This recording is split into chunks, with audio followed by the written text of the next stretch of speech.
Thank you. Welcome, ladies and gentlemen, to this meeting of the Perth and Kinross Integration Joint Board of Wednesday, the 14th of February 2024. With apologies for a delayed start due to a technical difficulty.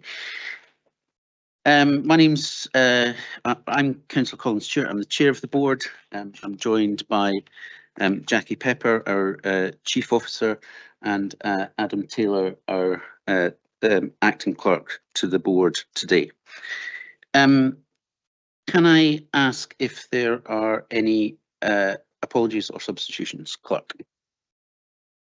Thanks, Chair. Yeah, we have one apology this afternoon from Bob Benson, and I've been advised that Donald McPherson will be substituting for Bob, but he will be joining us slightly later on, just after 2 o'clock. He's in another meeting at the moment. Thank you very much. And can I also welcome, we have online Thomas Glenn, the Chief Executive of Perth and Kinross Council, joining us for today's meeting. Item 2 on the agenda. Can I ask members for any declarations of interest in items of business on the agenda today?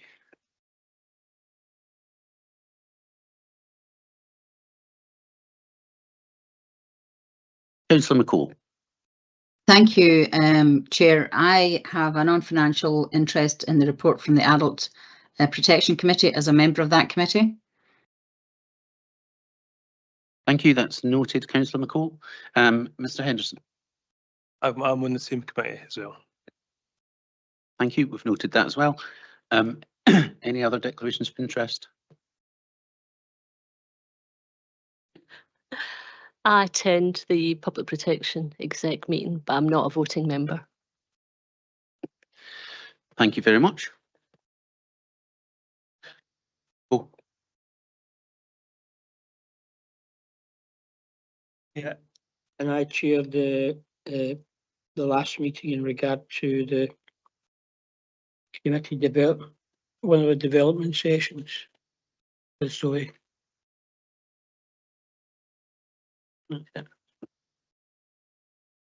okay, thanks. Item 3 on the agenda is the minutes. We have before us the minute of the meeting of this board of the 29th of November 2023 for approval. Can we agree the minute of the last meeting? Agreed. Thank you very much. And Chief Officer, you would like to update us on item 3.21. Thank you very much, Chair.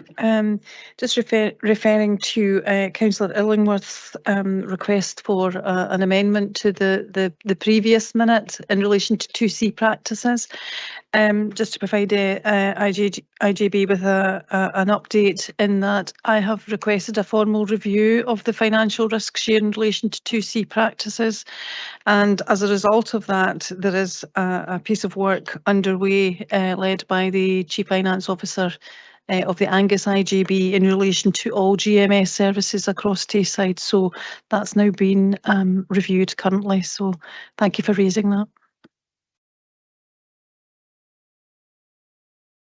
Thank you very much. Item 4 on the agenda is the action points update. Members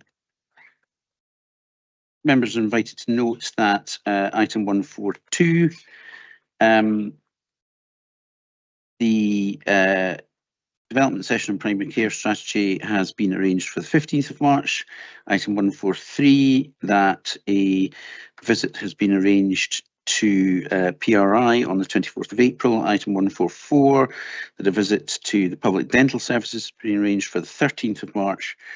And in relation to item 146, that's marked as complete with a timescale of 29th of March 2023, but that's actually not complete. That is 2024, and that is an outstanding action.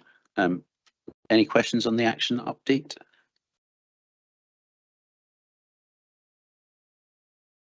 No, thank you very much. Item 5 on the agenda is our membership update.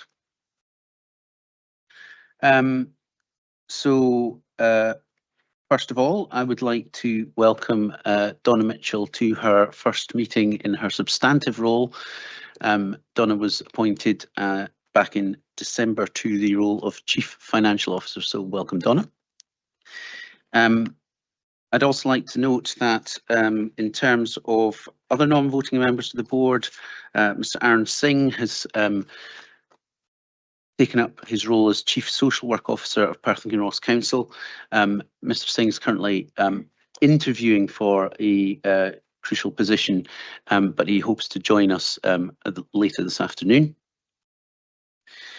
I'd also like to update the board that Maureen Summers and Bernie Campbell have been elected as the carer rep public partners, and I'd like to invite the board to agree to their reappointment for a further term.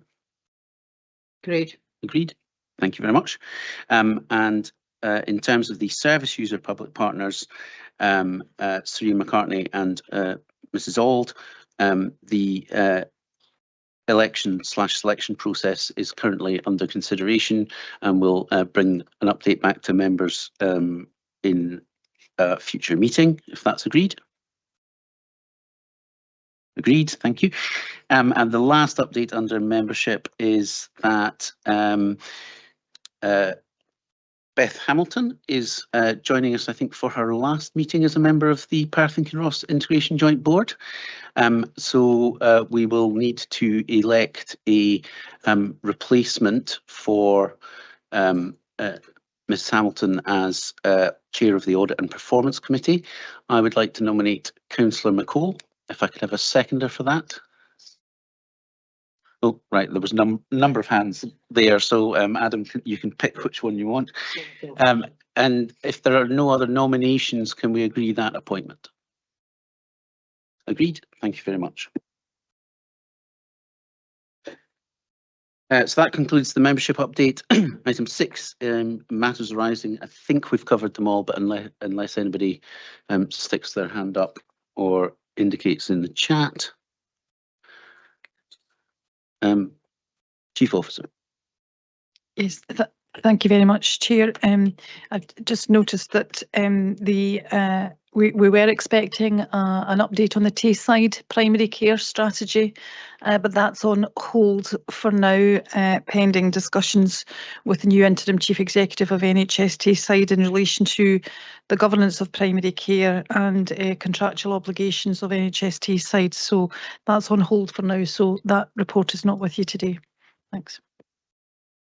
Thank you, Chief Officer. With no other matters arising, we'll move on to item 7.1 on our agenda, which is the Chief Officer Strategic Update. Chief Officer. Thank you very much, Chair.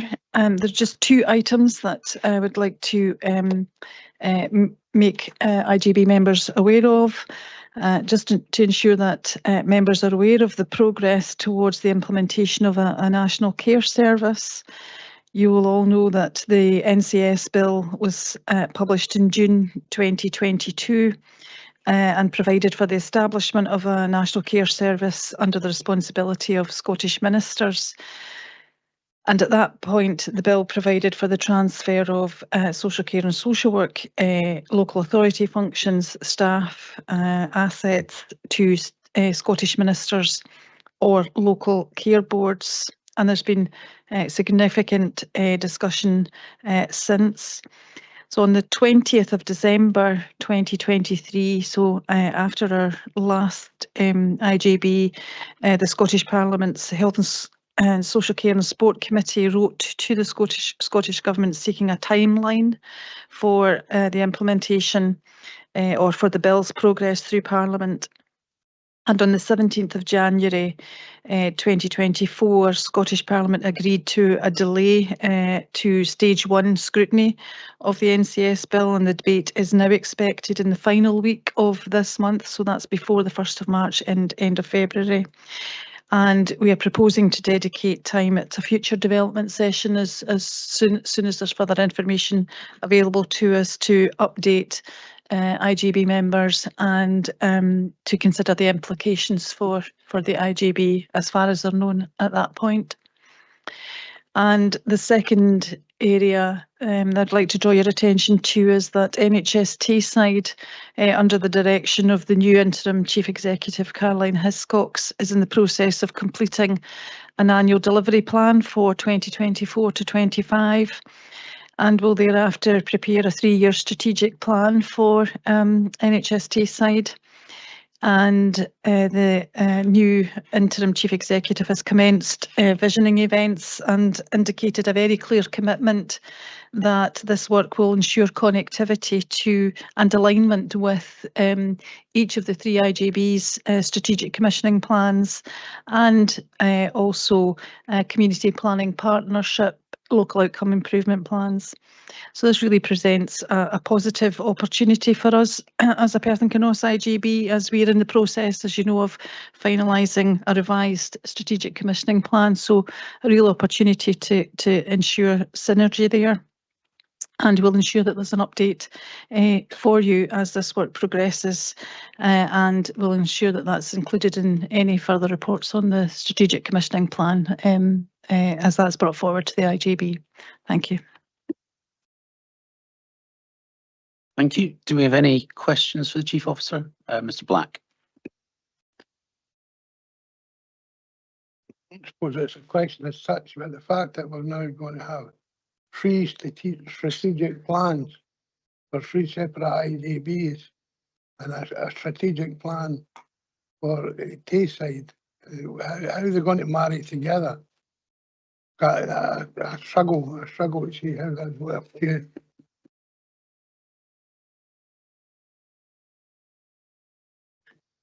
Hello. Yeah, I think that's an excellent question, and it's one of the points that was made very early on in one of the initial meetings we had, that there are similarities and uniqueness within each of the 3 areas, and that's something that needs to be carefully considered when they are devising this strategy. So that was something that we highlighted very, very early on, that Perth and Kinross is unique in terms of its demographic and its rurality, although has some similarities, and that needs to be something that's alive in that NHS strategy. So it's not, we've not concluded on what that looks like, but we're very conscious of that.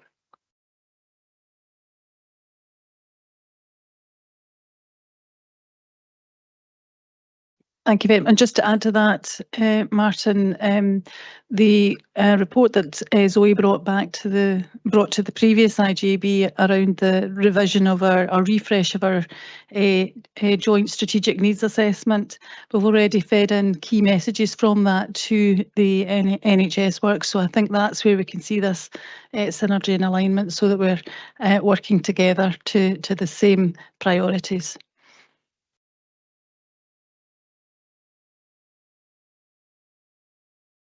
Concern I have is when you have one IJB responsible for a plan for, say, for mental health, and you've got one for addiction, and how are we ensuring that the plans are taken over the 3 IJBs and feed in the NHS Tayside? I think it's clunky.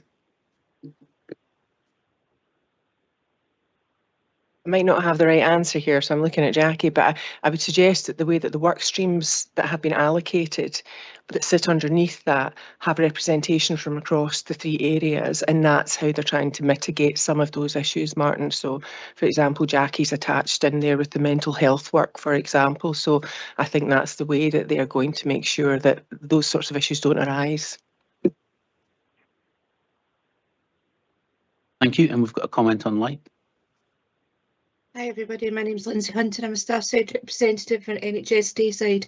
It's just in regards to the comment that previous members have said, and to echo what Zoe has just said. I'm part of the meetings for the 3-year annual delivery plan, and all chief officers and all partnerships and all aspects of NHS Tayside are in that room discussing what we're going to do. So, and they are going to be part of the work stream.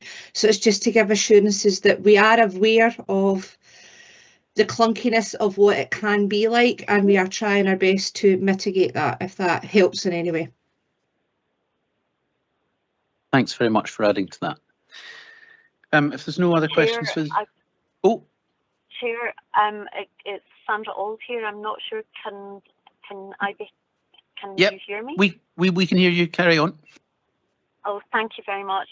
Apologies that I've had difficulties joining with my laptop, so I've had to join with my just by phone, so I can't see the meeting at all. But I wondered on the point that was made regarding the National Care Service.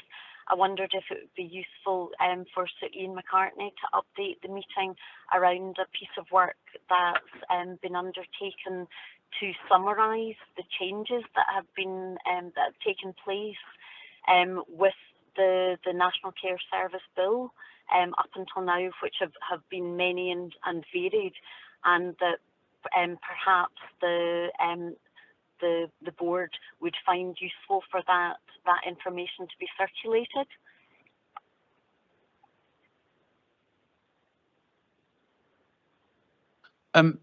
Thanks. I don't propose to spend long talking about the NCS at the moment, but I think your point, Mrs. Auld, is well made, that we there is an update that we can circulate. Mrs. Hamilton, do you want to come in?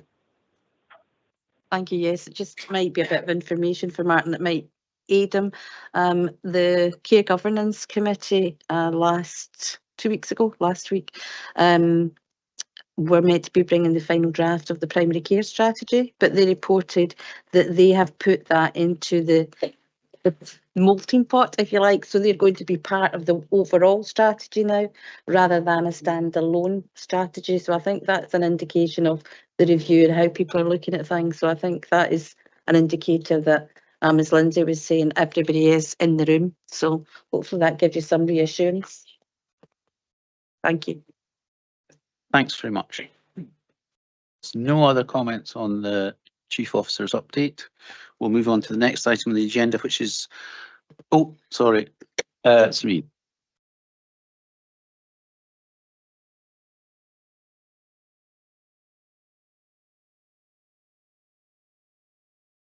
Thanks. It was just on the point of the National Care Service Bill. The reason I produced this report with myself and Esme Pringle was that in events you're going to, even the officers can't keep up with the amount of myriad of changes that are taking place. And all that I'm trying to do here is at least give an update which isn't 50 pages long. It's just a simple hand that people can and don't have to use if they don't want to.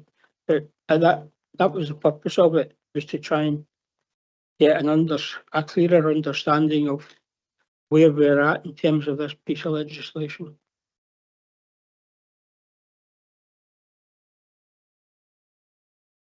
Thank you.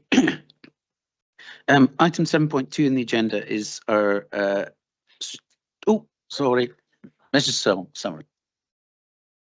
Yes, in regards to the annex on page 21, it says presently there is a persistent overspend in inpatient mental health services.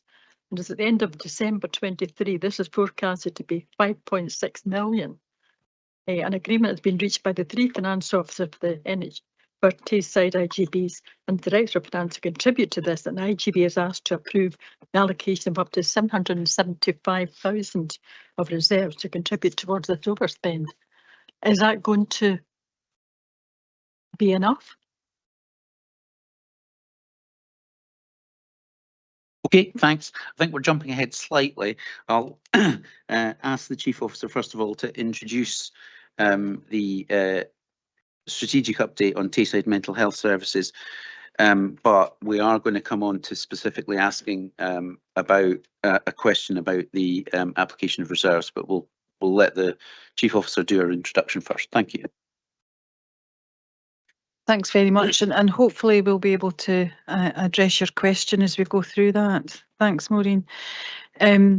The report that you have in front of you today in terms of providing the strategic update, we agreed at our last meeting to have an update in February June and October or September for our meeting.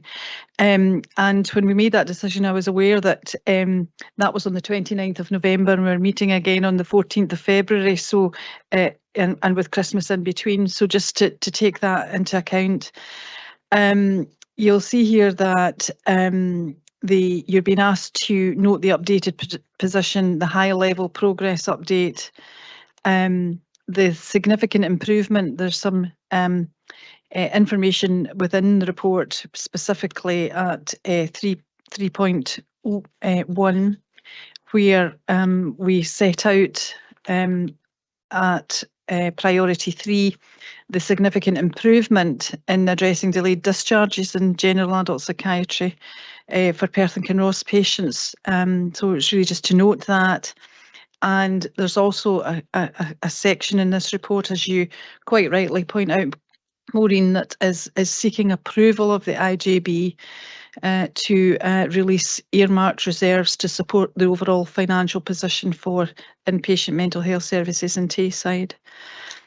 So this report sets out the governance arrangements and the meetings that have been held since we last met at on the 29th of November of both the Executive Leadership Group and the Programme Board. And the key area of focus has been a draft model of care, and I know that there were questions at the last IGB around that. There was a detailed presentation and discussion on that, an agreement to set up a steering group to lead this work, and what it will do is consolidate some of the work streams into a single model of care. And as we go forward, and I think it's already included in some of the updates on the strategic planning group, we will be absolutely engaging with each of the 3 integration joint board strategic planning groups in the engagement around that single model. We also are now reporting on the strategic risks in relation to the delivery of the programme to the IJB's Audit and Performance Committee. So that's part of our strategic risk register. And there's a detail here of the development of the model of care and how that's been taken forward, and a commitment to working with Healthcare Improvement Scotland, and they've already been engaged in this work around engagement and putting the Care and Share Together proposal that came forward from the V&A session back in October into practice. So that work is commencing. You have your detailed update, and in reference to the inpatient mental health services and the overspend, the sections 3.2 and 3.3 outline the background to that, in that we're anticipating a £5.6 million overspend. That's a projected overspend to the end of March 2024. And the arrangements that have taken place across the 3 IJBs and NHS Tayside to allocate funding to meet the overspends, and the proposals for Perth and Kinross IJB. Now I'm wondering if Donna might be the best person to describe what that will mean for the IJB in Perth and Kinross.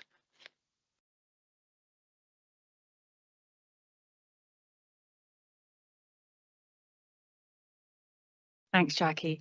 So in the report under section 3.3, you'll notice in the final sentence of the paragraph, it advises this would require the permission of the IGB to release funding held in earmarked reserves of 650,000, originally provided by NHS Tayside. So I just wanted to give you a bit of background and a bit of a reminder of what that is. So that 650,000 is money that we already hold within an earmarked reserve. To cast you back to the budget of 2021-22, we were struggling to balance that year, and there was an agreement by NHS Tayside that they would provide us with 1.4 million of reserves as a bridging fund to help us to balance in the year 21-22. So we held that in a reserve. However, in 21-22, we didn't need it to balance. Costs, anticipated costs came down, and we were able to balance without using that reserve. And there was agreement that we could hold it and carry it forward for future use. The following year, in years 22-23, we did require to use 750,000 of that 1.4 million as a contribution towards the inpatient mental health overspend. So we used some of it last year, 750,000, to contribute towards inpatient mental health overspend. There's a balance of 650,000 left in that reserve, and that's the reserve we would be using to contribute to around 5 million of this overspend. The other part, so moving on to paragraph 3.4 there, the other part what we're saying is we had thought the overspend was going to come in at around 5.1 million, but it's increased, and the now anticipated overspend is 5.6. So there is a financial recovery plan in place, and people are working to try and get the costs down. But if it can't come down and the 5.6 million overspend is realised, then the agreement has been that we would contribute a further 125,000 to break even, for inpatient mental health to break even. We would need to take that from our general reserves because we're already overspent. Anyone that's in the audit committee will know that we're already overspent. So we would need to use 125,000 from our general reserve to make that contribution.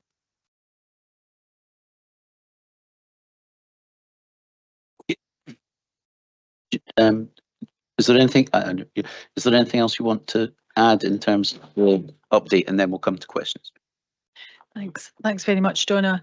And since this report was produced for the IGB, I can confirm that you'll see at section 3.2 that we're working towards a timeline for bringing forward the financial recovery plan. So NHST side would be responsible for bringing forward the financial recovery plan to the IGB. So we're working on a timeline for that across the three IGBs, and we're proposing that will be available and in front of the IGBs at the meetings that will be held between the middle of May, and for us that would be the 5th of June. And there's a suggestion that we would have a repeat of the joint IGB NHS board development session that we held back in, it was a first really back in October, having a repeat of that before the end of April. And we could do that virtually so that all of the IGBs are aware of the financial challenges that are being experienced in this area. Thanks. Thank you, Chief Officer. So I'll come to the Vice Chair in a second. Can I just check, Mrs Summers, the update answer the question that you had raised? Yeah, okay. Thank you. Vice Chair, question. Donna, it was just to clarify that our contribution will also be accompanied by a contribution from the other two IGBs on NHST side. Yes, definitely. Are there any other further? Are there any further questions on the report, Mrs Summers? That's it. The fact that the model of care is still, in the process of, being delivered and updated, etc. Is it the ongoing financial difficulties? Is it not due to the fact that we're not actually, we're taking so long to actually address the problem with the inpatient services?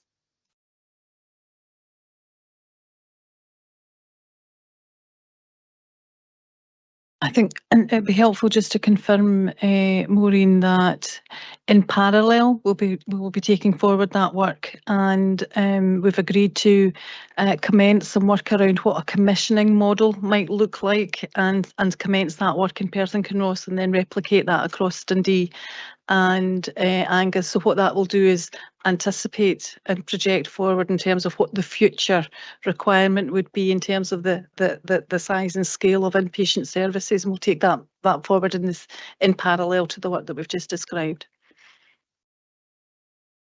Councillor McCall. Thank you. Donna, I think what I'm really concerned about, as well as might address the current year, What are the ongoing implications? Because I can't imagine this overspend is a one-off.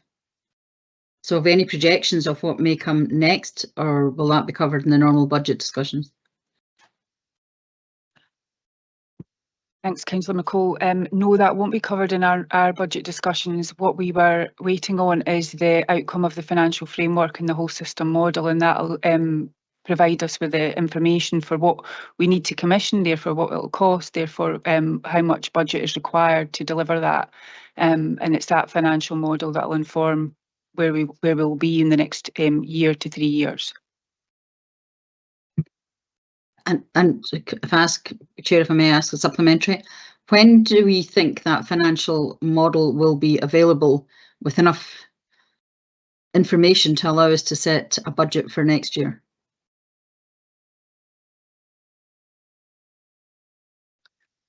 I think at this stage, all we can say, Councillor McCall, is that the recovery plan we're anticipating that will come before the IJB at its June meeting, and within that we should set out what the monitoring arrangements are to ensure the delivery of that over the next year, in order that we're kept appraised of the progress that's being made.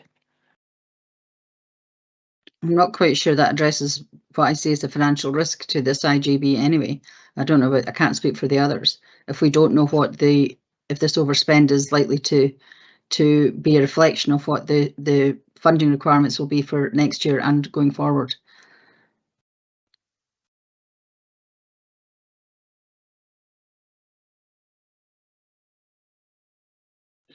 Okay, I think that's a concern that looking around the room people are sharing here. So we'll note that comment and address that. Councillor Illingworth, you're next. Yeah, spending £125,000 to prop up something in the short term, where does that leave our unrestricted or earmarked reserves? The last financial report was in December based on month 7, and at that point we expected to have around 1% of our reserve balance left. We do have an updated report coming to Audit Committee on the 11th of March, and there is an improved position, but obviously again it's projected, but it's an improved position based on expenditure up to month 9. But it still won't bring us back to the 2% of a reserve. Therefore it will reduce our reserve probably to somewhere between 1.2 to 1.4%. Thank you. Mr. Black, you're next. Thanks for the report. And the question I'm having, because it says the 16th of February timeline will be done, but should one of the IJBs not be able to provide reserves for a mental health strategy that goes across the whole patch, how will that be dealt with? Because you've got 3 IJBs in different. That's where I go to this concurrent.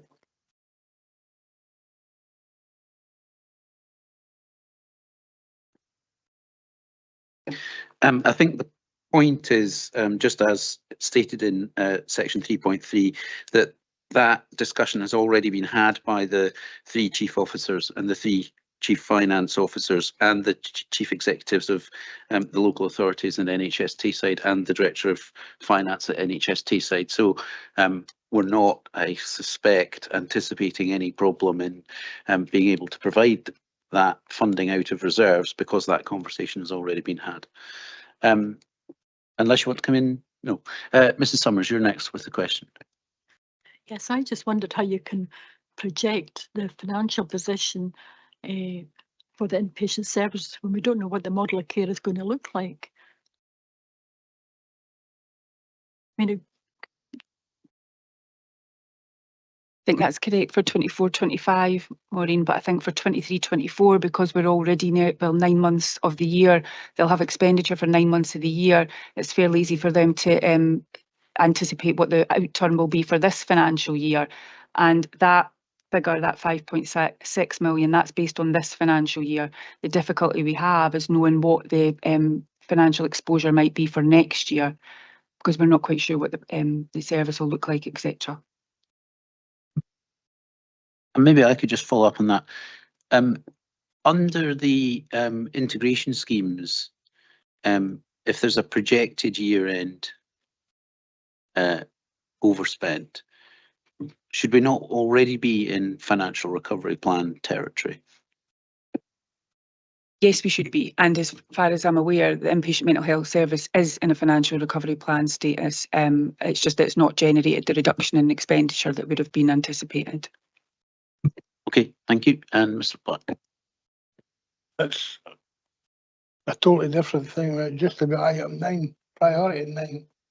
About IDAR, just to say that myself and Beth Hamilton visited IDAR.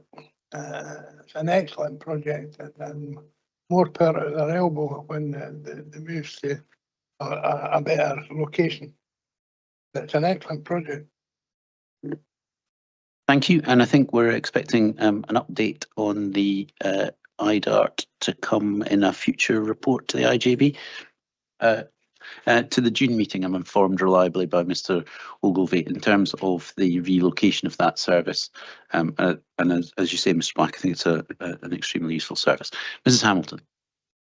Yeah, I'm just wanting to add that I appreciate everybody's concerns about the lack of detailed knowledge of where we're going to be within mental health, but I would just like to highlight that there's no area of services that this IGB covers that we do have any certainty, and I would just like to comment that I'm incredibly surprised, highly delighted that we have got this far as an agreement.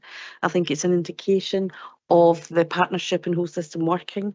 Having been involved in mental health for a number of years in Tayside, I didn't think we'd see a day where we would have any kind of agreement. So although I acknowledge that, you know, there are challenges around identifying the funding, I think the fact that all three IGBs and the Health Board are working collaboratively and looking at solutions is something that we should be very proud of. Thank you, Jackie. Okay, thank you. Am I seeing any further questions or requests for comment? This is some. Just wondered how IGB and Angus feels about making contributions when they don't have inpatient services there. I think the point there is that while they don't have any facilities within Angus, they will have patients that are using the NHS Tayside wide facilities either at Strathmartin, Carsview or Murray Royal. If there's Chief Officer as well. And I suppose it's a related point on a question that was raised at our last meeting. And I mentioned the Director of Facilities is looking at all of the estate across NHS Tayside and taking forward that work. He's actively engaged in that, and we're doing a tour of all of the facilities in March just to see where the quality of provision is and how that might be consolidated.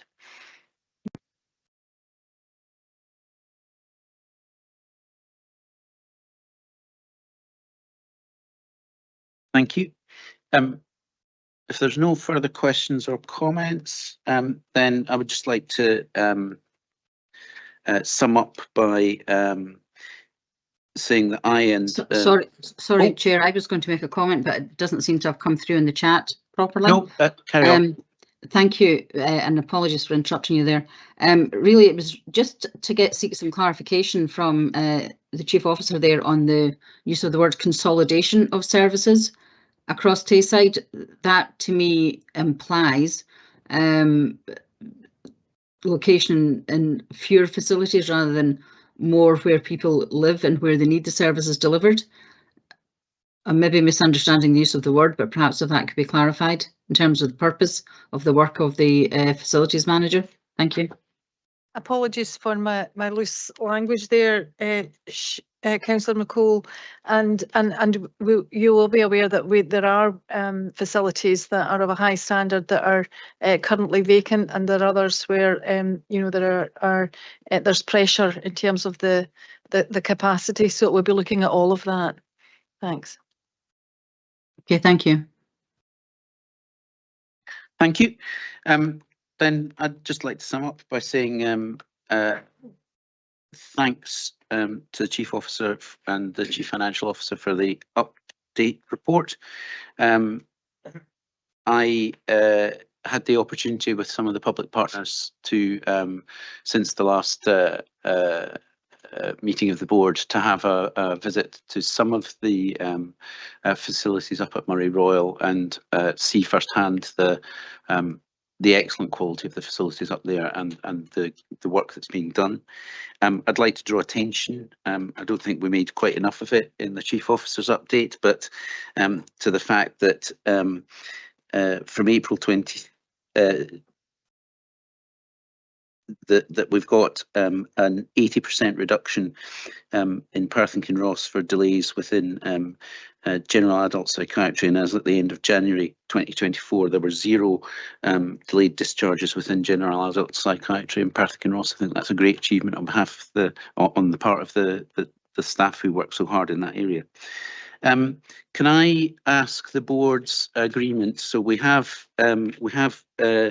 noted the updated position and the high-level progress update. We have noted the significant improvement in addressing the delayed discharges, but we do formally require to approve the release of reserves to support the overall financial position for inpatient mental health services in Tayside. Is that agreed? Okay, I'm not seeing anybody against. Thank you very much.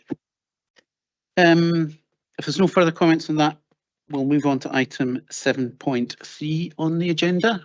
And during the discussion of the last item, we were joined, as I said before, there were critical interviews going on earlier, which delayed the arrival of 2 members. But can I now welcome Mr. Aaron Singh as our new Chief Social Work Officer and Bill Atkinson as Independent Chair of the Adult Protection Committee to the meeting.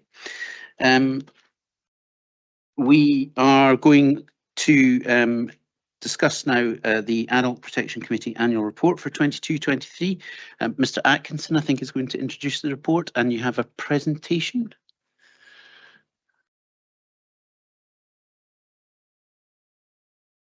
Thank you. Thanks, Chair. Just a very short presentation to highlight. I appreciate it's quite a lengthy report, and as you'll be aware, the report covers the financial year of 22-23. So there's been a few months since that report was produced. So where there's data that I can provide on the latest position, I'll add that to the presentation, which will not be in the report. So if we can maybe just somebody can move the slide.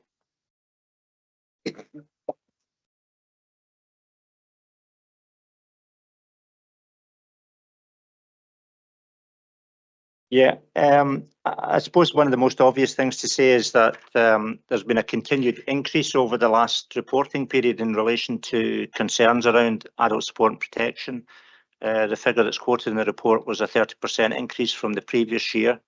So that's over 3,000 referrals, usually from, not solely from, but mainly from the police, who go out and visit families, seek concerns in their normal day-to-day duty, and pass that information on for screening to our council officers. The good news in relation to that is we see that as a positive step, in the sense that we've been over the years trying to heighten the awareness for all agencies of vulnerable adults as well as vulnerable children. And this is an indication, we think, of quite a lot of work that's going on behind the scenes to make those professions more alert to using adult support and protection means and legislation and support as a way of safeguarding the interests of adults. You'll see also that the main element in terms of referrals to us still concerns older people. And there's a variety of reasons for that, as you would expect, given their circumstances and their vulnerabilities as they get older. In many cases, as they become more demented, more frail, etc., opportunities for exploitation increase. There's been, to counter that, although the over 50% of the work that we receive is from 65 plus, to counter that, we've also seen an increasing prevalence of adult support protection issues in younger adults, particularly those experiencing mental health issues. And again, that's not necessarily an increase in the incidence of that, but certainly an increase in awareness of staff and indeed the public to use adult support and protection means as a way of offering the support and getting the support early to those young people with often complex needs. One of the themes we've been working on over the last year is the whole issue of self-neglect and hoarding. And as we become more trauma informed in terms of the workforce, a greater awareness of the need to not only identify people in those circumstances, but actually be able to offer some sort of coordinated support to them. And I'm pleased that we've been involved with a number of agencies, including the fire service, Turning Point as a voluntary agency, housing, as well as the obvious social work, police and health agencies, all working together to see how we can update our processes and approach to people in these unfortunate circumstances, and how our response can be more trauma informed and sensitive to their needs, rather than perhaps at one service responding in a way and then other services having to deal with that in a different way. The report also highlights the joint inspection that took place, which is the scrutiny body, the Care Inspectorate, who visited us 18 months ago and gave us a positive report, effective across our key processes and very effective in relation to our leadership. The following year, a summary report came out of 25 authorities by the Care Inspectorate who'd been inspected, and that places Perth and Kinross in the top group of 4 or 5 authorities or partnerships in Scotland. Nevertheless, we're keen to try and improve, and there's a continuous programme of self-evaluation and improvement that we'll touch on later. And lastly, a key theme is about strengthening our public protection arrangements, and that's about not only considering adult support and protection in its own right, but also seeing the huge crossover between adult and child protection, between drugs and alcohol, and adult protection, violence against women, and also other areas that have an interest in dealing with vulnerable children and adults. So we'll talk later about that. Can we move on to the next slide, please?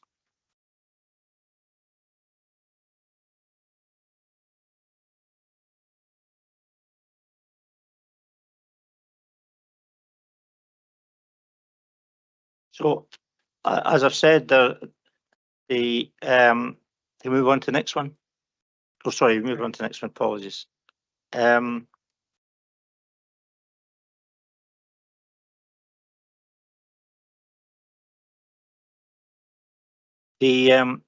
first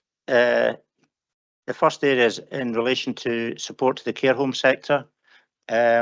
We have been involved really since the pandemic and working much more closely with our colleagues through and also with the IJB through the Care Home Oversight Group and now the Care Home Operational Group. And that's about bringing agencies together, health, social work, the voluntary sector, private providers, to look at how we can support the care home sector to provide services, particularly around large-scale investigations, which has been, as you'll see from the report, a challenging area for us over the years. We've had a high rate of large-scale investigations, which is where agencies are going in on a multi-agency basis, along with the Care Inspectorate, to investigate incidences of potential protection involving more than one individual. And over the years, I think we've looked carefully at why this seems to have been a bit of an outlier in Perth and Kinross, and it's not just, I think, because we have a very high number of care homes in Perth and Kinross, but also I think because we did a lot of training to heighten the awareness for those providers and others going in and out of the care home to the existence of such a concern and how to respond to that. But what we've been trying to develop over the years is a more sensitive, I think, and proportionate response to that. And that's about understanding what the underlying issues and trying to put in support and training to staff rather than responding to the crisis at the point that arises. And I think we've certainly seen some improvements, and we'll continue to work with colleagues in relation to that. We've continued to develop our data and early intervention. Again, we've probably been data scarce across adult support and protection over the years, and find it difficult to compare across other areas just because of the data sets that are used. So we're improving all the time our data, both locally and through a national data set, which allows us to compare and learn from other agencies, other areas of Scotland. And that's work that we need to continue to do. We've got priorities for transitions pathway between children and adults. On many occasions, and particularly as we were saying earlier, we're seeing a growth in the number of young people that require, through mental health issues, the involvement of adult support services. The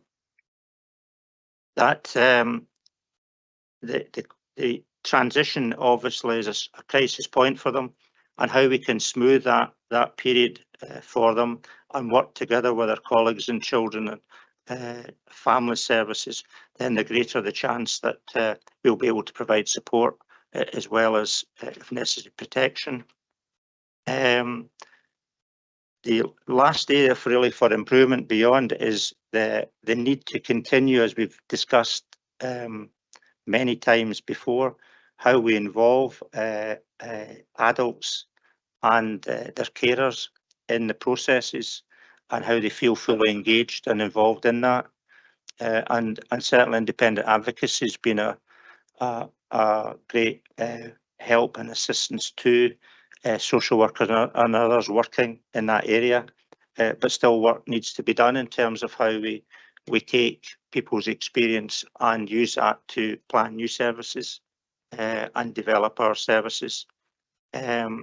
And as I said earlier, one of our other key aims is to move from the effective grading that we got in relation to our key process to very effective. And you'll see a number of steps, audits, self-evaluation, improvement areas, working on small changes, small improvements, which will hopefully make a difference. Can we move on to the next slide, please?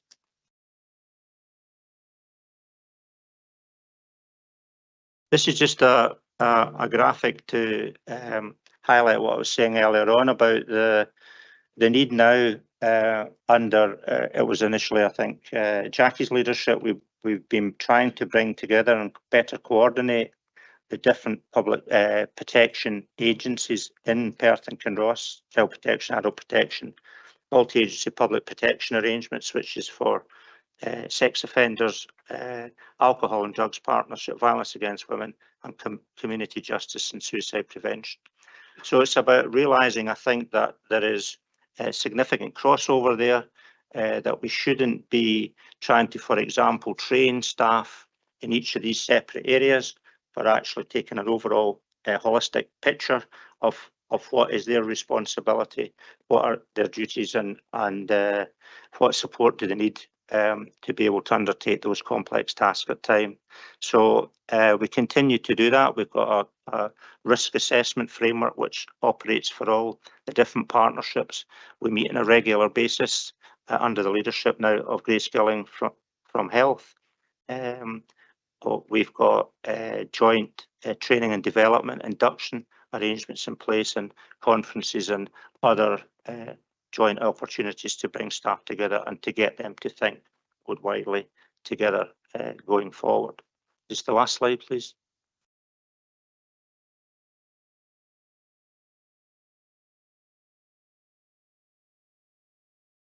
So as I said, one of the key areas for us going forward is around transitions.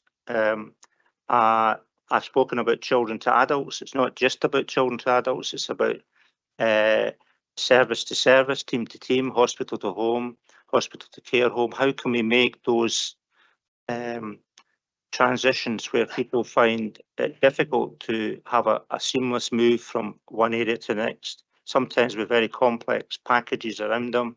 How can we make that as smooth as possible and being person-centred and make the needs of the individual rather than the organisational structures and arrangements that exist from the services? You'll be aware, I'm sure, and certainly the Adult Protection Committee is aware of the importance of using a trauma-informed approach and how we apply that to safeguarding.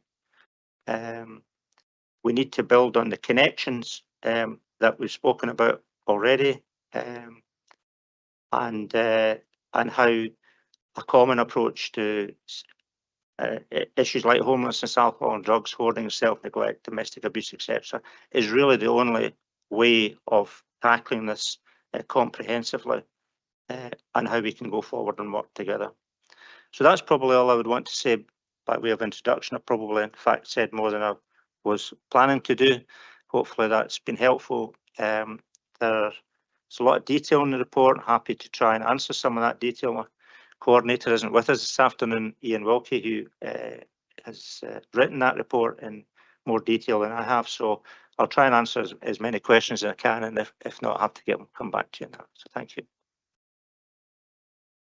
Thank you very much, Mr. Atkinson. Can I invite any questions or comments? Mr. Black, you're first.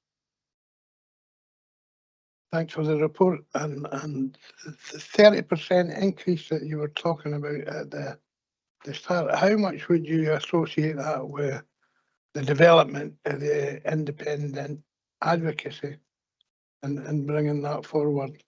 And the second question I would have, if I'm allowed, that the younger people that are presenting, is there a specific age range, or is it a specific mental health issue that they're presenting with?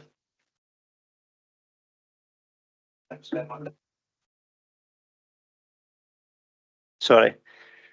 The 30% rise, as I say, we think is mainly to do with greater awareness, both from public services, but also from the public themselves, in relation to a recognition that, in the same way as I think most members of the community have accepted that it's everybody's job to respond to child protection, I think people are now realising that a similar approach is required for vulnerable adults if we are going to be able to meet their needs as early as possible and as constructively as possible.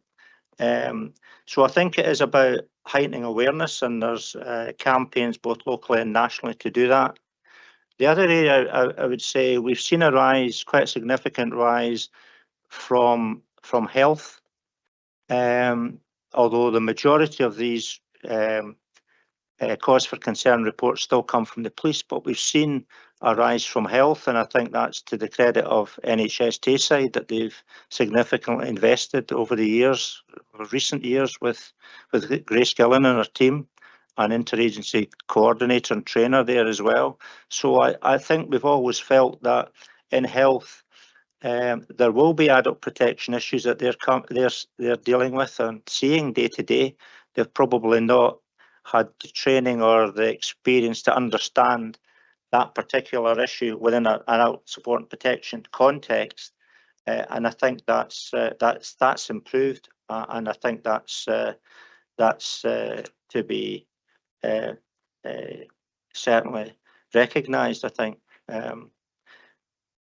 the issue of independent advocacy, I think that's hugely helpful to us, and that's increased. And we have independent advocacy at the Adult Protection Committee table and actively involved. They tend to get involved more at the stage of once a case is known, and supporting the individual and their family to go through the process and to make sure that their voice is heard at, in those meetings, case conferences, and in the action that's taken to support and protect them, rather than at the very early stage. But we do get some referrals from them from other work that they do and coming across groups. And in relation to your second question, I think it was about the mental health issues of young people. It tends to be the age group as they move out of children's services, so it tends to be 18 to 25 is what we're certainly seeing an increase in concern reports, and it tends to be multiple issues rather than single issues. So it tends to be young people who are maybe having mental health issues. They maybe have some comorbidity with drug and alcohol. They may have sometimes issues with homelessness and family relationships, possibly criminal justice. So it tends to be a combination of factors rather than single factors.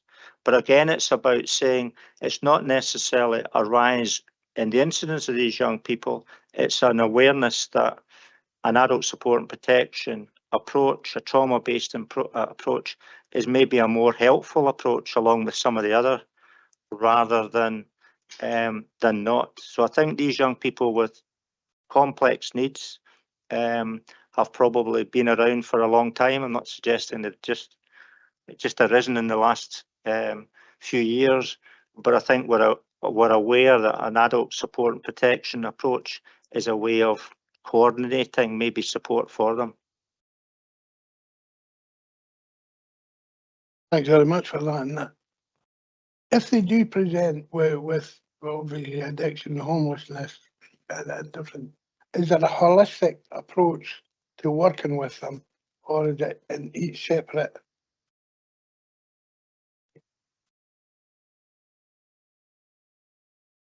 Well, I think there's plenty of work to be done in improving that. I think using the adult support and protection approach would be about, in its sense, and the reason that I'm in the post is to try and get people to work together on a multi-agency basis. The whole philosophy of adult support and protection is it's a multi-agency approach.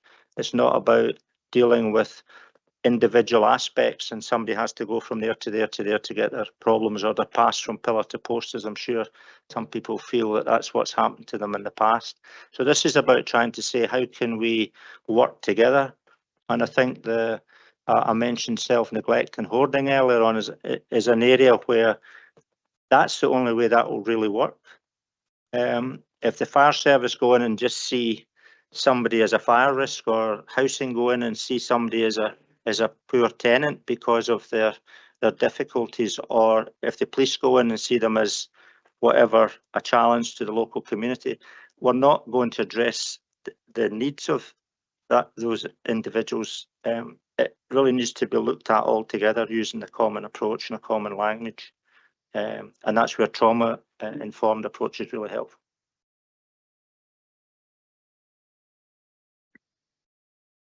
Thank you very much, Bill, and thanks for describing that so eloquently.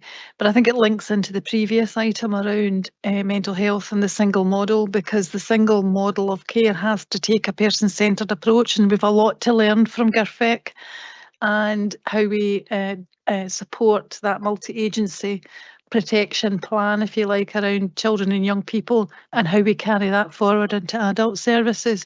So you look for that when we come forward with that single, or the model of care around mental health, because the person-centred planning should be all the way through it.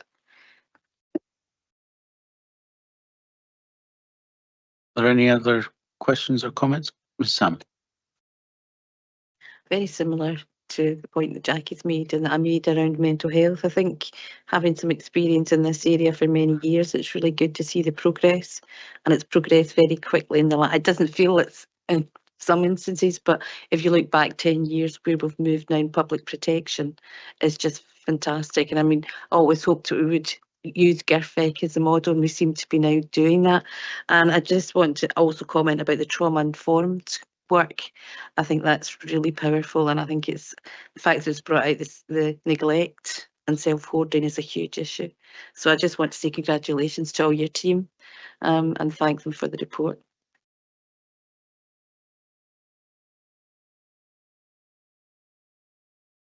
Thank you. Serene. Thanks again to my colleague. It was an excellent report and full of hope about the changes coming about, are working, and will be able to be developed in a way that gives security to those who need the service. As a former member of a adult board in England, retired up here, I haven't been thrown out. It's in relation to young people end up in the justice system and whether your coordination activities includes when a young person is in the system while in youth offender or what other system there. How do you are you able to maintain a link with the prison authorities, the medical units there, to ensure when they come out that there's a basis on trying to assist them?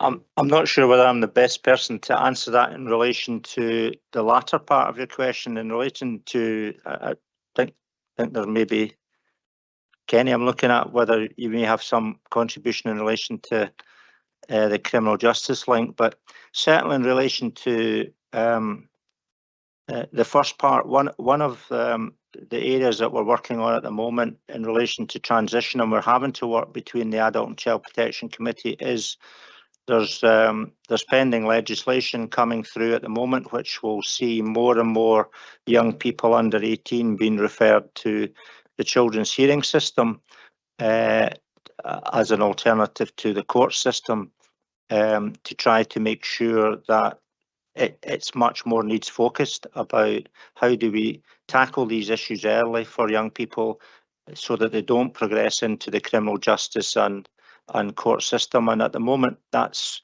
work that's ongoing and will be ongoing with Aaron's team about how we manage those additional challenges for children and families who will be dealing with children up until the age of, or young people up till the age of 18, whereas previously at 16 they went to the court system.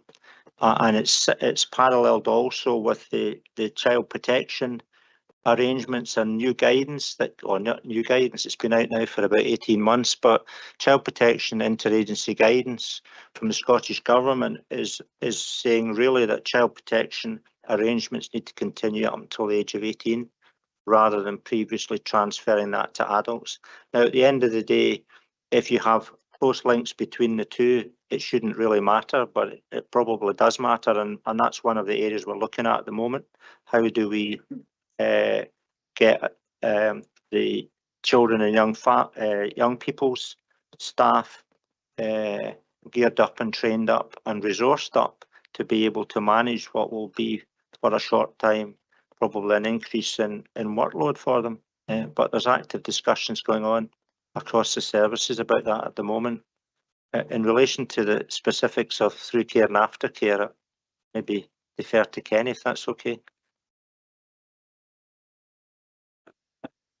Thanks. Yeah, I mean, certainly in terms of people involved in the criminal justice system, I mean, by definition, or certainly according to protocols, when we're using the adult protection protocols, basically all relevant professionals should be involved. And you'll notice in the report there's a lot of reference to our initial referral discussions, and that pulls together police in particular, health and social work. And one of the big advantages of that is, they're meant to be short, sharp meetings, and what people do is those professionals come in, they bring all the knowledge they have on their own databases, etc. Because unfortunately, we're still not at the point where we've got shared databases that speak to each other. So they bring all that information in, you have your initial discussion, you take any actions that are required to safeguard the person in the short term, have discussions about whether or not the person meets a 3-point test and the legislation can be used, and then work out the next steps. And part of that is identifying who needs to be involved in the ongoing process. So the short answer is yes, that could involve criminal justice workers, adult care workers, people from SPS, etc., etc. And now we've got Aaron in post as well. That is on my list of things to discuss with him. And again, we just need to fine tune, and just clarify who will be the lead person going forward in terms of adult care and criminal justice.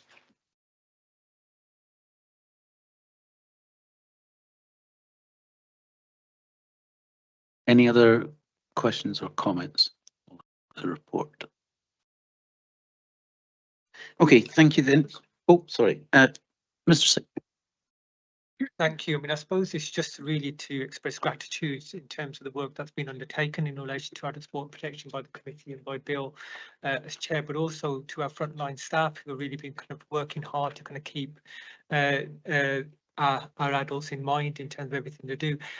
For me, it's recognising adult sport protection is still very new. Child protection has a 40-year head start.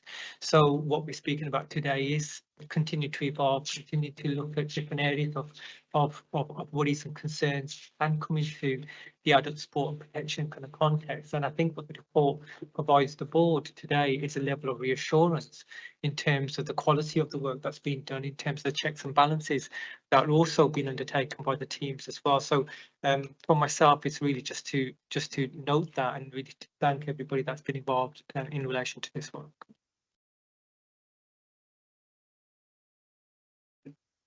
Okay.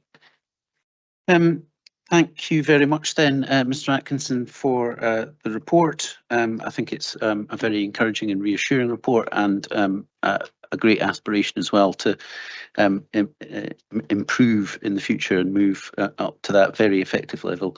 But thanks to you and the committee and all the staff involved in the wider agencies for the work that goes on. The IJB is, the board is invited to, and I think we have noted the wide range of work carried out by Perth and Kinross Adult Protection Committee and its partner agencies throughout the reporting year to safeguard adults considered to be at risk of harm, but can ask if we endorse the contents of this Adult Protection Committee annual report for 22-23. I'm getting nods around the room. Thank you very much. I'm going to, I know that we've only been in the meeting for about an hour and a quarter, but we have been sat down or at our screens for almost an hour and 40 minutes. So I think it would be appropriate if we have a break until, so let's say 11 minutes until 10:02. So the board will reconvene then. Thank you.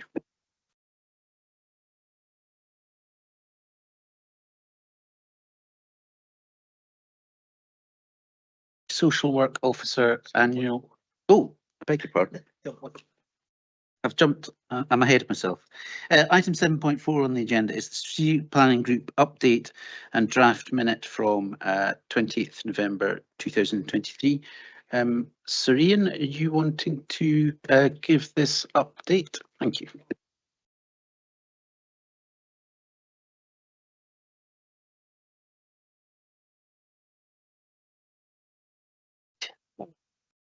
Just get it. Sorry, Zoe. You should have kicked me. I'll just get it. Apologies to everyone. I'm not usually like this.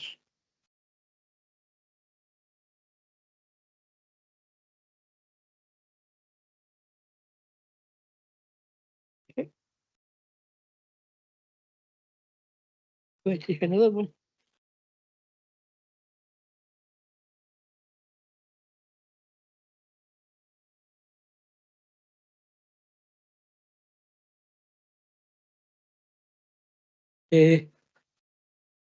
I thought I did have, I'll just check it here, yeah. Thanks. Thanks. I think I used to help run the country. Right. Yeah, well, the last meeting we had, which was for me very interesting because most people at the meeting I haven't met through the IGB, and we discussed the community mental health strategy and the symposium that had been held at the Garnetty. And we, from our point of view, thought we got quite a good response from people in relation to what was happening and attempting to happen. There was also quite a good discussion in relation to organising and developing a mental health conference in 2024. And at some point, I'm assuming that a plan will come forward for your consideration. But I think there's another example of a really good issue being given a wider platform for people to make contributions, particularly those who use the service. And so, and the other issue from my point of view was an opportunity, I think, for the next meeting for Zoe and I to look to see how we can improve both attendances and contributions. We've got quite a large range of people and organisations, all of which you can tell from it, they've got something to do with improving the level of the reports they get from us. And I mean that they're not bad, but we could, from their point of view, put across any issues that they have are hopefully on the committee to help us resolve. In the second area, I think from our point of view, it may well be useful to place in the council's newsletter, that's always looking here, to give an indication to a wider audience what this group does. I think that's important, and it's not just a committee to be ticked off because it's there, that we really want to do things. So I'm hopeful at the next meeting I'll bring you forward. I know it's a wider note, looking at what we've been discussing, what we've, from our point of view, we'd like to go forward in, and maybe part of that will be about this mental health conference. Happy to answer any questions.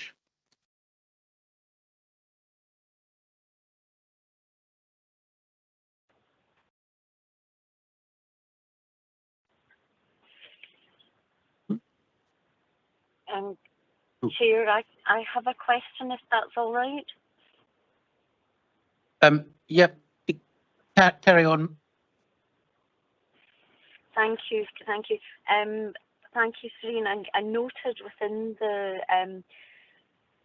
note there was mention of a rural health report and the possibility of that, and I think this refers to a Scottish Government report that's been pulled together, and I just wonder about the opportunity for our IGB to contribute to that. And I wasn't at the I wasn't able to attend the previous meeting, so I wasn't entirely sure of the context of that, and maybe if you could help, please.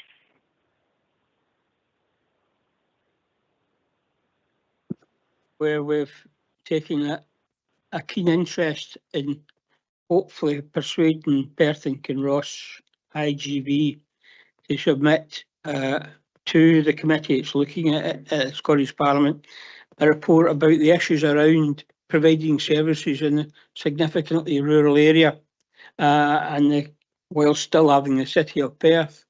But in the rural areas, there's been significant difficulties in recruitment and retention of staff. It's a disincentive in some cases, which is now leading to the point of even community groups who want to provide some services are unable to get people who can't afford to live in the rural areas in Perth and Kinross.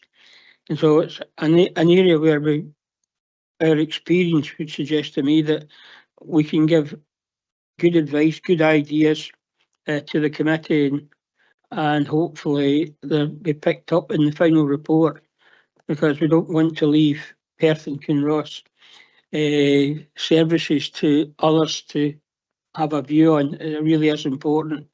We're one of 3 of the biggest land masses in terms of health and social care in Scotland, and that must mean something in terms of appropriate advice and support. Hope that answers it.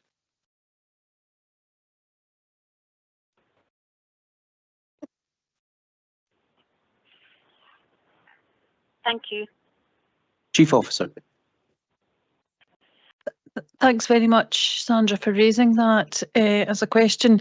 I've been invited to a national meeting with Scottish Government, so I think all chief officers have been invited to that. So, and that takes place in the next couple of weeks. I can't remember exactly what date it is, but I can provide an update on that once I've attended that meeting, Sandra, just to give you a bit more detail around what the proposals are and how Perth and Kinross can be engaged in that.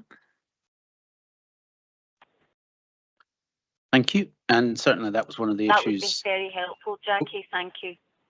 And certainly that was one of the issues that we discussed when I met with the public partners, and we'll take that discussion forward at another meeting. Mr. Black, you're next.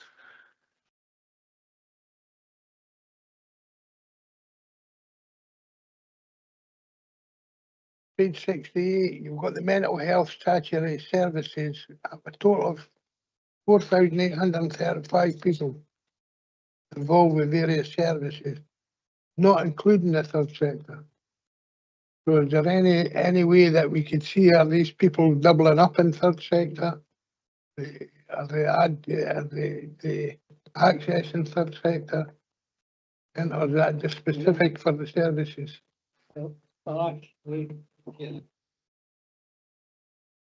Yeah, so that report, that was making reference to a report that Chris Lamont put together, certainly. We certainly have detailed numbers of everybody who attends third sector services through the contracts and commissioning team. The crossover between the two services, you probably have to do a wee bit of a deep dive to actually understand some of that. There might be notes of that, but I'm not sure that that's consistently noted. I had one quick question here.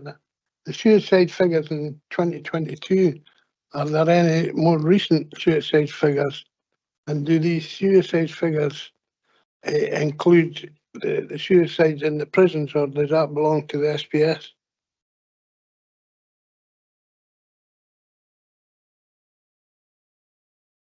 We're currently working on a prevention action plan, and the officers concerned are bringing forward their recommendations.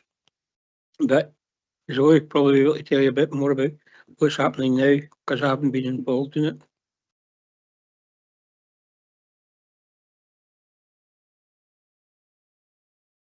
There are more up-to-date statistics as and when they come along, but they're collated annually, so the timing of when they come out is the basis of which those numbers have come from, certainly.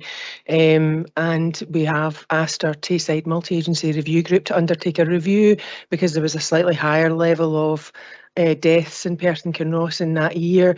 They have actually come back to us and said that the numbers are statistically so low that a review of it in terms of data and numbers probably wouldn't be hugely valuable, and that to undertake a local review might be what we need to do in terms of that qualitative information in and around those individual circumstances. But at the moment there is nothing to indicate particular themes and connections, other than the fact that the majority are again men. And part of the work that we're undertaking in relation to the Prevention Steering Group is a men's campaign, which has been developed at the moment to be rolled out, and some work around cluster responses for us within Perth and Kinross. And we will be presenting at a public protection conference later in the year, and we'll be having a week looking at suicide prevention and different themes around that. So that'll be an opportunity for you to attend and learn more about all of those different aspects of those circumstances.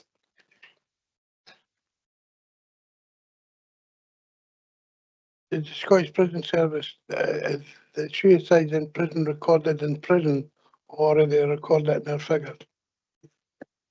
Yeah, just to clarify that those figures do include any that occur in the prison estate. Okay, Councillor Frampton. In the report there, it's got P&K burden of disease, mental health data showed the highest population are suffering from Alzheimer's and other dementias. The use of the word burden, I believe, should be removed. This would imply to public that these mental health sufferers are a burden to services. Language is important with the public who use the services. So I'd like to see that word removed. Okay, thanks.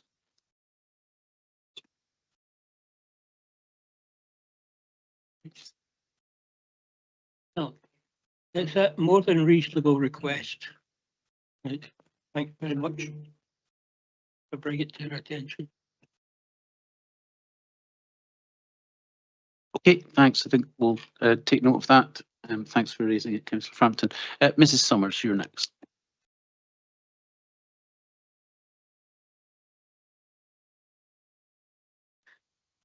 The same theme as the language that's used in the first paragraph on page 69 there.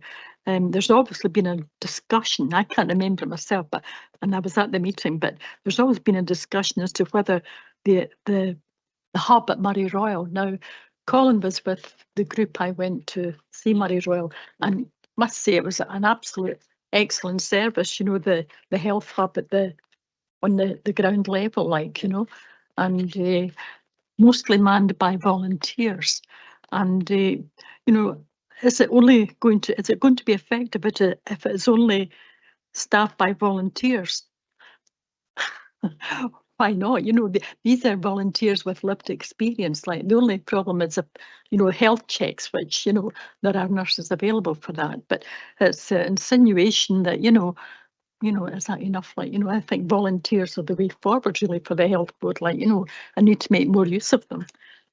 And the other thing was on page 68 at the bottom there. We talk about the delayed discharges and how they're down to 0, and that was brought up earlier.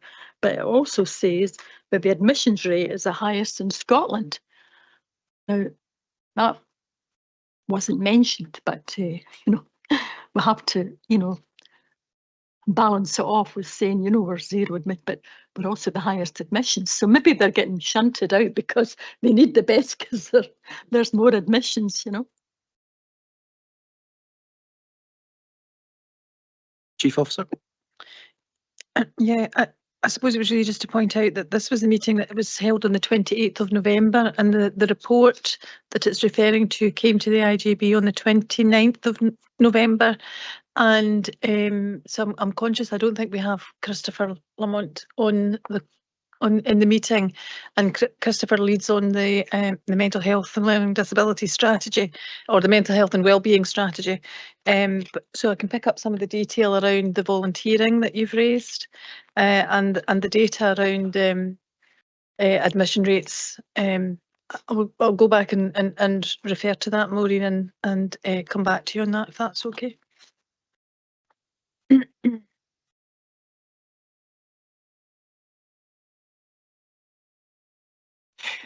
Sorry, it was a specific discussion in the meeting about volunteers, and there was just a question around whether this was solely coordinated or run by volunteers, and there was a concern about that at the meeting, and that's what that minute's about. And Chris then talked about the Move Ahead team and the nursing staffing there being part of that staffing complement, and kind of reassured the group that that was the case. And it wasn't really to be derisory about volunteers, of course. It was just about a clarification of what that workforce looked like in actual fact. Okay, thanks. And then I was interested in the discussion in section 3 of that minute around the primary care strategy and the accessibility of GP surgeries or GP services, or primary care services, I should say. But I guess to note that as we discussed the day after, we were talking about the Medfin issues, and I think we aired all of those same types of issues in public very well at the IJB meeting, and also that we have the commitment to lessons learned, and we will have the updated primary care strategy going forward. Are there any other questions or comments on the strategic planning group update? No? Right, we'll get back to where I thought we were on the agenda, which was item 7.5, the Chief Social Work Officer annual report for 22-23. I'm not going to ask the Chief Social Work Officer to speak to this because he's been here for a matter of a week or two, so I'll ask the former Chief Social Work Officer to introduce the report. Jackie. Thank you very much. And just to clarify that this report covers the financial year and in some cases the academic year 22-23. So it is a retrospective report, and it would be unfair on Aaron as the new Chief Social Work Officer to have to feel that. So this report comes forward to the IJB for noting, and it will also be considered and approval sought at a meeting of the Perth and Kinross Council on the 6th of March 24. And I'm delighted that Aaron Singh, as the new Chief Social Work Officer, is joining us this afternoon, having been in his role, I think, just 2 weeks now, and is here to take part in his first IJB meeting. And just to inform IJB members that we are in the process of working through a handover in relation to the Chief Social Work Officer role, and to acknowledge that it's a very, I hope your first meeting's a positive one, and that we're looking forward to that additional and independent professional advice that you will bring to the Integration Joint Board, Aaron.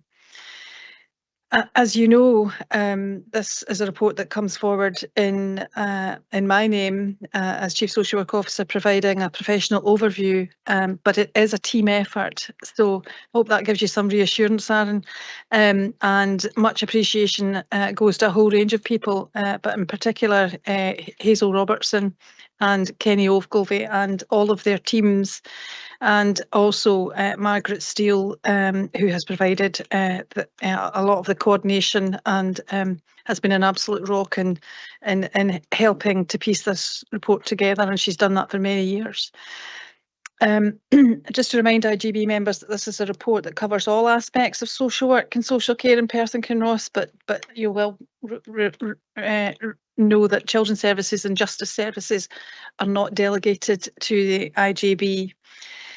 There are some key messages in this report, and the key one is that over that year, overall performance in securing high quality experiences for people who use social work and social care services has remained positive despite major challenges, and we've already rehearsed some of the challenges in terms of increased demand in relation to adult support and protection. And you'll see in this report that social work and the demand for social work and social care services has continued to increase in almost all areas.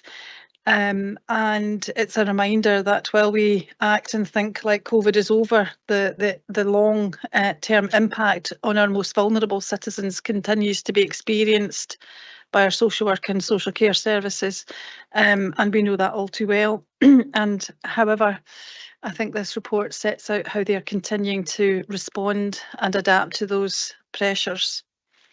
We're seeing significantly higher workloads as at what I would describe as our front door services, and we heard that from Bill Atkinson in relation to adult protection, and it's a similar experience in relation to child protection and the number of child concerns which have continued to go up.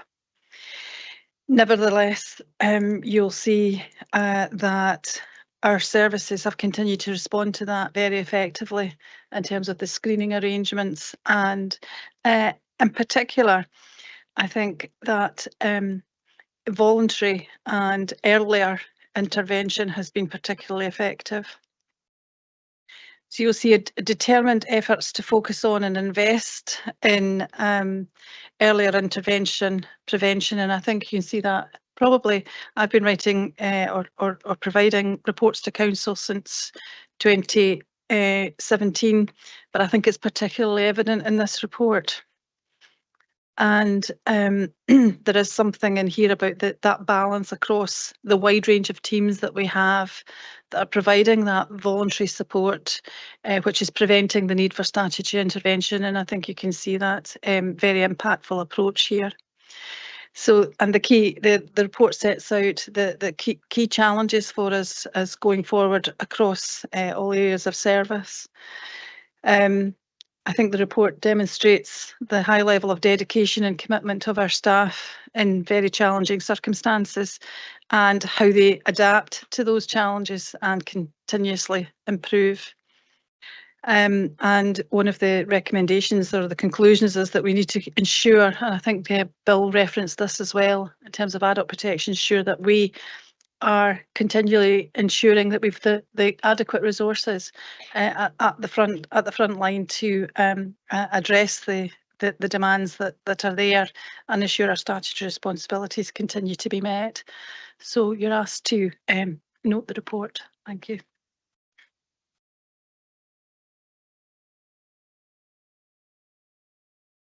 Thank you, Chief Officer. Are there any questions or comments on the report? Mr. Jensen. Apologies, Dr. Jensen.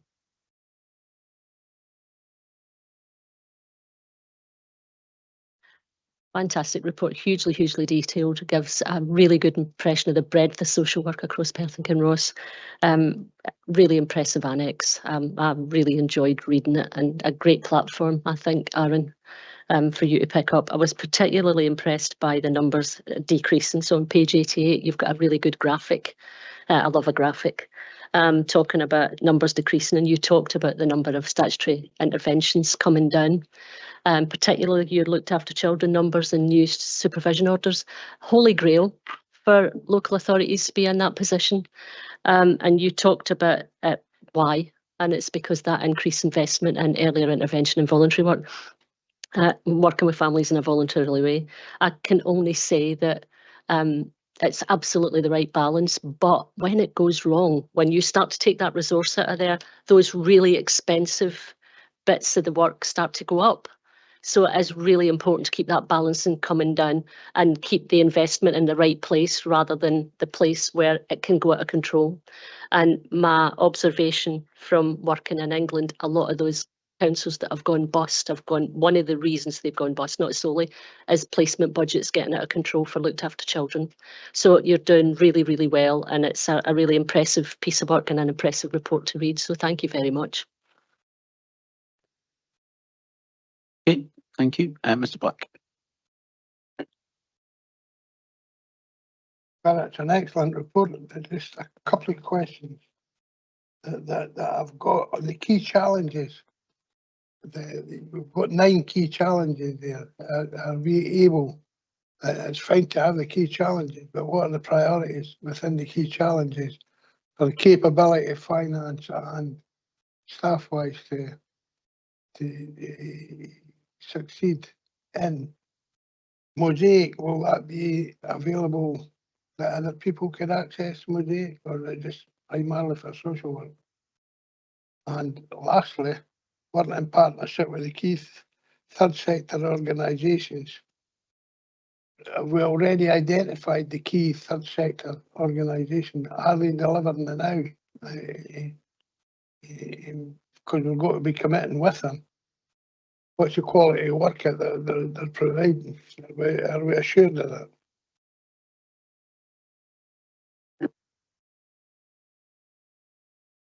These are big questions, Martin. Thank you. And I suppose this is a list of the key challenges, I think, for us going forward. And just to remind the IGB, this is across all of those services, not just those that are delegated to the Integration Joint Board in terms of adult services. So so there's a wider sphere of resource and capacity to support that. But there is the first one there is around pressing ahead with review and transformation. If we don't do that, then we won't continue. We won't be able to continue to meet that very challenge that Jackie adequately described there about ensuring that you've got that balance right. Because you don't if you take your eye off that earlier intervention, then you will see that right up through the system. And we were discussing that just earlier in the week. The continuing support for care at home and care home and care at home services. I think we've heard that from the adult. So it's on everybody's radar. And care at home, as you know, is one of our own transformation focus for the Health and Social Care Partnership and one of our #1 priorities. The implementation of Mosaic, the implementation date will start at the end of June, so it says June 24. That has been the culmination of a couple of years of work to implement that with staff at the heart of it.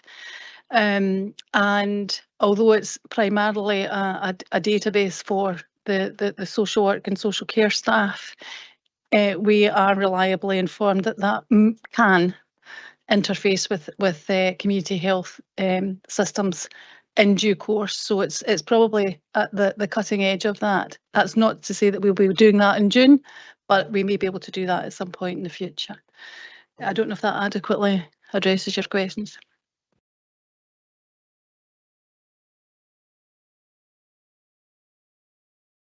Are there any other comments or questions on the report? I was just going to ask Mr. Singh, do you have any early reflections on the report and aspirations going forward?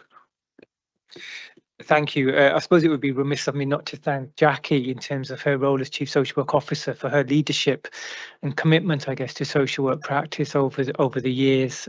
So thank you, Jackie. And as Jackie, you've just said, it's a great platform for me to come to Perth and Kinross to look to build on. I mean, I think what the report clearly shows me is that we have been investing in the right places over the years. And what we've done as a consequence of that is we have looked to mitigate some of the risks in terms of whether it's financial, but also in terms of individuals' liberties and human rights as well. And I think that's the right thing to do. As Jackie says, the Chief Social Work Officer report covers the whole of social work function, whether it's from children and families, whether it's about trying to keep more children at home with their parents or carers or with the kinship, whether it's within a criminal justice setting in terms of trying to mitigate the risks of high risk offenders in the community through our different forums, but also within our adults and older people services and our care home services, and also those services that we contract out to as well. It's really important that what we need to try and focus on is really trying to meet the aspirations of our citizens within Perth and Kinross, and that is about having services that are local to them, that are delivered local to them, that are delivered in a person-centred way as well. And we spoke a wee bit earlier on about GERFEC, but we've also got GERFI as well in terms of our adult agenda as well. I suppose for me, what I want to do is really look to build on what we've already got, look to consolidate what we've got.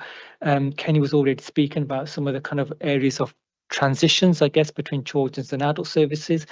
But for me, it's about recognising that the children that we have today are going to be the young people of the future, are going to be the adults of the future as well. So a lot of the time when we talk about individuals within systems, actually they've been through different parts of the system. So the interconnectedness is really important. And, you know, individuals who suffer from drug or alcohol are often parents, often have children. So actually, they're all part of the same cohort of families that we're dealing with. So for me, it's about making sure that we have that whole system approach, but recognizing about the individual specialisms that folk can bring to the work that they do. So I'm really looking forward to working alongside colleagues here at the board, but also within the broader support services as well. So thank you, Convener. Thank you. There being no other questions or comments, thank you very much, Jackie, for the report. Thanks for the, I think everybody agrees it's an excellent report. And thank you obviously to all of the, oh, sorry, I beg your pardon, Mrs. Can I please Mrs. come in Auld? just Yeah, before sure. we finish this? Yeah. Yes, thank you very much. So thank you very much, Aaron, for your reflections on the report. You made a comment just there about interconnectedness and the importance of that. And whilst the CAM service is something we've talked about on many occasions at IJB meetings before, and understanding where the ultimate responsibilities for that service lie. But just to comment that as service users, we continue to receive concerns raised by as service user representatives. We continue to receive a number of concerns and mounting again recently about from service users about the ability to access CAM services for their families and relatives, and that's is an ongoing situation that perhaps is worthy of reflection. Thank you very much. Thanks, Mrs. Auld. And Councillor, oh, it's disappeared. I thought there was a question from that was me. That was me, but I think it's been asked and answered already. Thank you, Chair. Okay, thank you. Thank you, Jackie, for the report. Thanks to all the staff involved in this important area of work for the achievements that have gone into allowing this excellent report to be produced. So can we note that this report will be submitted to the Perth and Kinross Council for approval on the 6th of March 2024, and note that the content of the report as it pertains to services delegated to the IJB. Agreed. Thank you.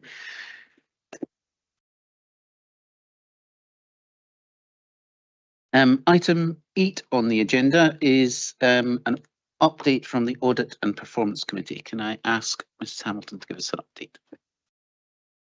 Thank you very much. This is an audit and performance feedback, verbal feedback from the meeting on the 11th of December. At the meeting, we had an updated financial position at the time of December, but as you'll all be aware, it can be very fluctuating at the moment. So there was, we'll just keep everybody posted about how that's going towards the end of the year. I think there's the meeting at the end of March about the IJB budget. So I actually think I'm here until the 31st of March, so hopefully I'll be able to be there at the IGB budget meeting. So look forward to that. The quarter 2 update on strategic performance, we had some really good discussions on that day, but what was important to look at is the performance seems good against the core set of indicators. 7 out of the 9 indicators, we are above 90%. Across the piece, but there were some discussions in particular around the readmissions and the rate of readmissions steadily increasing, linking that with the age and the demography, etc. So I think there was some really positive stuff, but there was an acknowledgement there were some things we really still need to have to focus in on. Around government insurance, should I say this, but one of the risks that we were talking about was sustainable digital solutions, which have raised the risk from yellow to amber. So I don't know if that reflects today's meeting, but I won't say any more. And the other thing that happened was the viability of commissioning service has gone to amber from red. We're having an audit, that's part of the internal audit programme, but we were getting assurances coming out that things are stable at the moment, a lot more stable. So we've gone from a red to an amber. Talking of the internal audits, they're all progressing. I think most of them are in plan this year, but we will hold our breath to make sure that they do come in at the right time. Finishing with the clinical care governance elements, it was noted that PK and C scrutiny group of the council received their first copy of the care governance report and received a substantial assurance from that group. So that is now the same report going to both care governance group at NHST side and Perth and Kinross Council scrutiny group. So I think that's really a good step forward, that we're discussing the same at each area, and NHST side are still very pleased with what we're doing. So I'm happy to take any questions. It's a very quick run through, but I think it was a particularly good meeting. The last meeting, we covered a lot of areas. So and thank everybody for my time working with me on that committee. It's been really nice. Thank you very much. Thank you. Are there any questions on that update? No. Okay. Thank you very much, Mr. Hamilton. Thanks for the update, but thank you very much for your service as chair of that audit performance committee. It's a valuable role, and I think we're all very assured that you've fulfilled that to the maximum. Next item on the agenda is item 9.1, the work plan for 24-25. That's in the document pack. Are there any comments or observations on the work plan? Can I just say that we have had we are having discussions about the timing of the timing and number of meetings later in the year, but the next meeting will be the 5th of, the next meeting after the 20th of March will be the 5th of June, Wednesday the 5th of June 2024.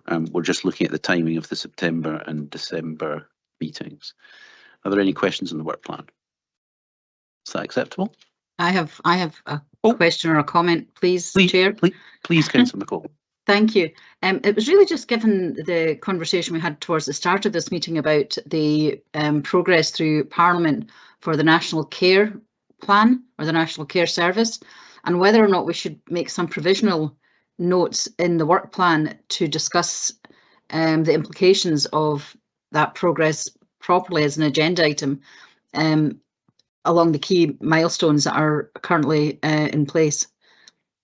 Because I feel sometimes it's a bit of not an afterthought, but we kind of shoehorn it into an existing agenda, and it's quite a big subject, and possibly has some very specific implications for not just our resources, but just the way that we deliver our services. So it's maybe just something to take under consideration going forward. Okay, thanks, Councillor McCall.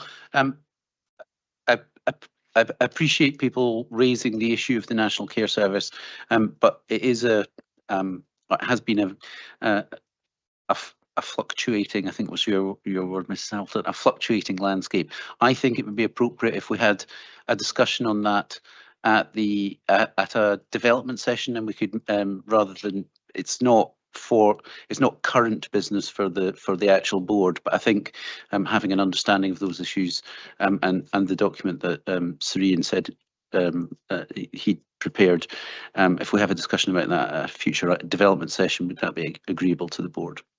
Yeah, okay, thank you. If there's no other comments or questions on the work plan, future meeting dates, as I've indicated, Wednesday the 20th of March and Wednesday the 5th of June of this year, and we've got a note of the future IJB development sessions as well. If there's no other business, then I think the meeting is closed. Thank you very much for your attendance and participation.